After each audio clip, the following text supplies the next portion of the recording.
Pagi saudaraku, shalom semuanya. Kalau Tuhan Yesus mengajarkan kita doa Bapa kami, datanglah kerajaan-Mu, berarti kita harus menghadirkan pemerintahan Allah dalam hidup kita. Dan itu sebuah kewajiban dan kemutlakan tidak boleh dihindari. Amin saudaraku. Sebab kehidupan tanpa dihadiri pemerintahan Allah itu adalah kehidupan yang penuh dengan pemberontakan berarti. Artinya hidup di luar persekutuan dengan Allah. Ada di luar otoritas Allah. Jadi hidup di dalam pemerintahan Allah adalah suatu hal yang memang benar-benar mutlak. Datanglah kerajaan-Mu, kemudian dilanjutkan jadilah kehendak-Mu di bumi seperti di surga. Maka kita jujur yuk melihat hidup kita masing-masing. Apakah kita sudah sungguh-sungguh telah menghadirkan pemerintahan Allah itu dalam hidup kita? Datanglah kerajaan-Mu ya Tuhan atas diriku, maka kehendak-Mu jadilah kehendak-Mu di bumi seperti di surga. Itu udah kita lakuin belum saudaraku?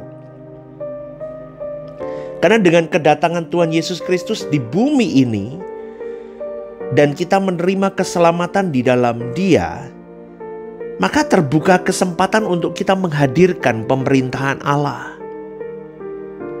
Kalau kita melihat kehidupan bangsa Israel, mereka ada di dalam pemerintahan Allah secara komunitas, dipimpin oleh seorang pemimpin seperti Yosua, Musa, atau hakim-hakim. Tetapi di dalam kehidupan orang Kristen, pemerintahan Allah bisa terjadi atau berlangsung atas setiap kehidupan individu lepas individu. Bukan komunal, tetapi individu, saudaraku.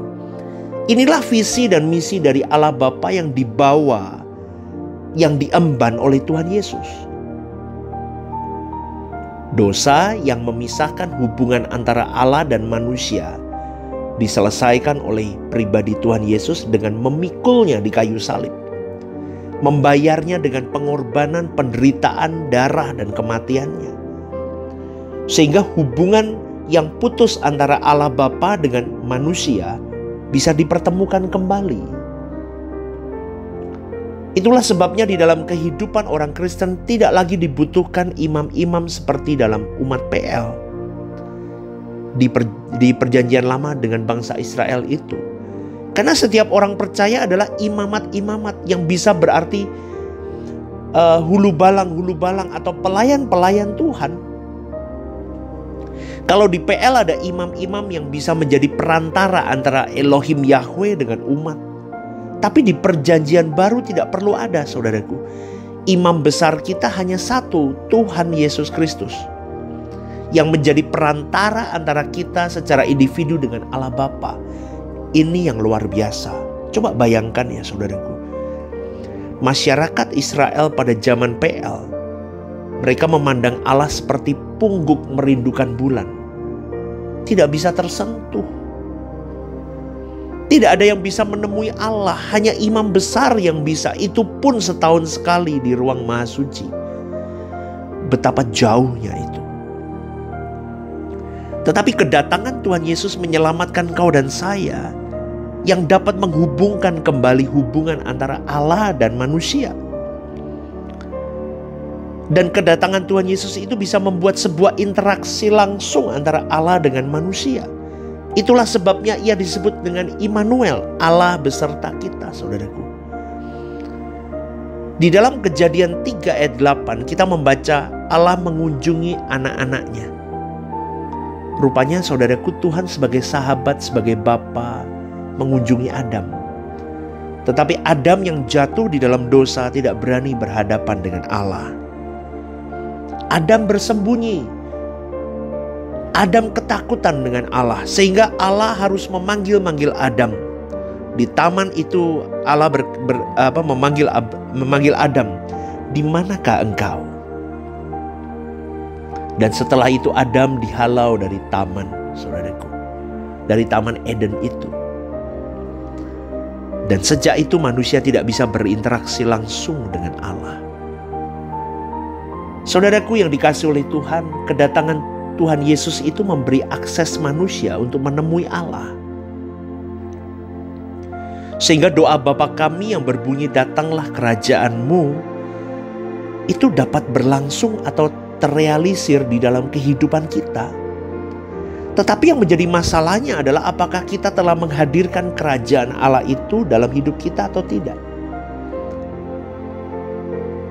Kehidupan macam apa yang kita buat dalam hidup kita? Karena banyak orang Kristen fasih mengucapkan kalimat doa Bapa kami, hafal. Bahkan di sekolah minggu wajib dihafalkan.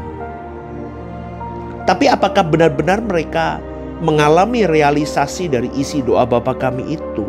Itu yang menjadi masalahnya. Sebab di dalam doa Bapa kami ada kabar baik bahwa manusia bisa menjumpai Allah secara individu. Dan setiap individu bisa merasakan kehadiran kerajaan Allah di dalam hidup mereka, saudaraku. Sadarkah kita bahwa Allah itu melampaui segala sesuatu? Dan ini adalah anugerah yang tiada terkatakan, berkat yang tidak ternilai, kedahsyatan di atas segala kedahsyatan. Kalau sampai kita diperkenankan memiliki akses bertemu dengan Tuhan, bergaul karib dengan Dia, berjalan dengan Dia, membangun keintiman dengan Dia. Betapa itu luar biasa kalau kita memahami di zaman PL, begitu sulitnya seseorang manusia menemui Tuhannya. Tapi kalau kita melihat kenyataan bahwa kekristenan menjadi tidak lebih seperti agama yang dengan atribut seremonial, liturgi, ritual. Aduh, saudaraku, kadang sedih. Banyak orang hari ini tidak menghargai kesempatan emas ini. Lalu secara tidak langsung muncul tokoh-tokoh yang dianggap sebagai pemimpin rohani yang disebut rohaniawan. Yang seakan-akan melalui sosok-sosok itu umat bisa berhubungan dengan Allah. Seakan-akan sosok-sosok ini adalah orang-orang istimewa yang mendapat tempat khusus untuk menjumpai Tuhan. Sedangkan jemaat itu tidak memiliki akses khusus. Ini merupakan penyesatan, pembodohan.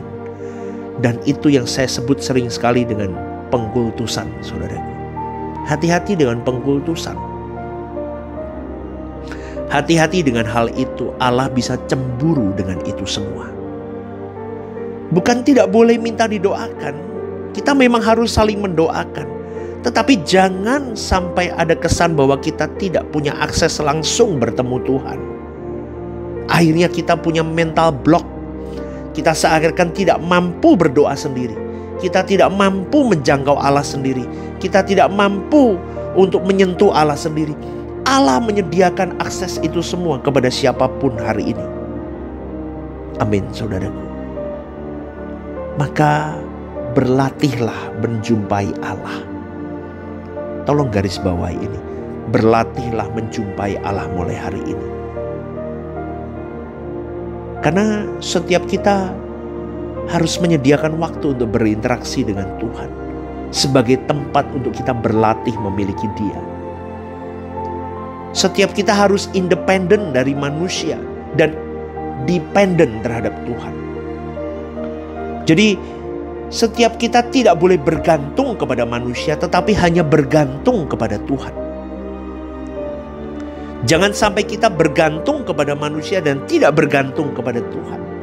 Itu yang sering terjadi di dalam praktek kekristenan hari ini. Bergantung kepada pendetanya. Maka jemaat yang saya layani, saya selalu mengingatkan, jangan bergantung kepada saya. Saya hanya merawatmu, membantumu, sampai engkau bertumbuh dewasa memegang tangan Tuhan itu sendiri. Kau berpelukan dengan Tuhan itu sendiri. Jadi suatu hari kalau saya pun tidak ada, saya pun mengalami sesuatu yang terjadi, kau tidak rusak, kau tidak hancur. Maka dari itu, saudaraku, kita harus bergantung kepada Tuhan penuh dan tidak bergantung kepada manusia. Amin, saudaraku. Renungkan hal ini dan jadikan doa Bapa kami ini terrealisasi dalam hidup kita. Tuhan memberkati.